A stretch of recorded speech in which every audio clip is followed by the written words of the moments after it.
Hello नमस्कार मेरे प्यारे बच्चों, कैसे हैं आप सभी। सो गाइस, इन दिनों आप लोगों की तैयारियां चल रही है बड़े जोरों शोरों पर और बहुत सारे बच्चों की ये प्रॉब्लम थी कि सर रीजनिंग में बहुत प्रॉब्लम आ रही है, हम उन क्वेश्चंस को स्किप करते हुए आगे बढ़ें या पहले उन पे फोकस करें, प्रैक्टिस सेट से डायरेक्ट सोल्व करना शुरू करें या चैप्टर वाइज पहले फिनिश करें जिन क्वेश्चन में हमें प्रॉब्लम आ रही है। लेकिन गाइस मैं आपको बता दूं, यहाँ पे एक जेन्युइन एडवाइस मैं आपको दे रहा हूँ। यहाँ पे एग्जाम नज़दीक है तो इस समय आप चैप्टर वाइज पढ़ने की गलती जरा भी मत करना, चाहे आप फ्रेशर स्टूडेंट हैं चाहे आप ओल्ड स्टूडेंट हैं। इस समय आपको सिर्फ और सिर्फ प्रैक्टिस सेट पर ही फोकस करना है, ओनली प्रैक्टिस सेट पर। जब भी आप प्रैक्टिस सेट करने बैठ रहे हैं, आपको किसी भी क्वेश्चन में कोई प्रॉब्लम आ रही है तो आप उन क्वेश्चंस को एक अलग जगह या तो लिख लें या फिर वहाँ पे निशान लगा लें और नंबर लिख लें उसका। बाद में आप देखेंगे ये सारे क्वेश्चंस किस चैप्टर से हैं जो आपको प्रॉब्लम आ रही है। एक हफ्ते बाद आप उन चैप्टर को पूरा कवर कीजिए किसी भी यूट्यूब चैनल से या कहीं भी ऑफलाइन कोचिंग में जा करके।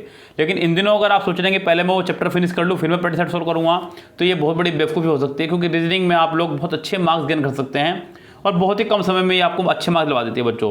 आप यहाँ पे 50 में से 47, 48 तक भी मार्क्स ला सकते हैं अगर आप थोड़े से प्लानिंग के साथ में काम करें। बाकी प्लानिंग मैंने आपको बताई हुई है बच्चों, आप लोगों को डेली 2 सेट करने हैं एसएससी के एग्जाम्स में आए हुए, चाहे वो किसी भी एग्जाम्स में आए हुए हों, चाहे वो एसएससी स्टेनो हो, सीएचएसएल हो, एमटीएस हो, सीजीएल हो, सीपी हो, कोई सा भी एग्जाम्स का हो। और एक सेट आपको बैंक कलर का करना है, वो आईपीएस कलर का ले लीजिएगा आप लोग, जिससे कि आप लोगों का टीसीएस का पैटर्न भी पकड़ के चलते रहे आप लोग। ओके गाइस, अभी जो सीएचएसएल के लेटेस्ट एग्जाम्स हुए हैं उनको पकड़ लीजिएगा, एमटीएस के जो चल रहे हैं इनका देखिएगा यूट्यूब पे जाकर के कैसे। वैसे तो अभी गवर्नमेंट ने बैन लगा दिया एग्जाम एनालिसिस पे, लेकिन आपको जहाँ से मिल जाए उनको पकड़िएगा। लेटेस्ट एग्जाम पोर्शन पे भी आपको पता चल जाएगा कि पैटर्न क्या चल रहा है एसएससी की तरफ से, निगाह उनकी पता चल जाएगी कि वो किस निगाह पे जाके सोच रहे हैं बच्चों, क्योंकि एग्जाम तो एसएससी के ही हो रहे हैं ये, तो आपको थोड़ा सा जानकारी मिल जाएगी। लेकिन चैप्टर वाइज नहीं पढ़ना है, प्रैक्टिस सेट सोल्व कीजिएगा, उसमें आए हुए क्वेश्चंस को अलग से एक लिस्ट बना लीजिएगा, उन लिस्ट में फिर देखिएगा कौन सी आपकी प्रॉब्लम है, उनको फिर अलग से कहीं से बैठ कर सोल्व कीजिएगा।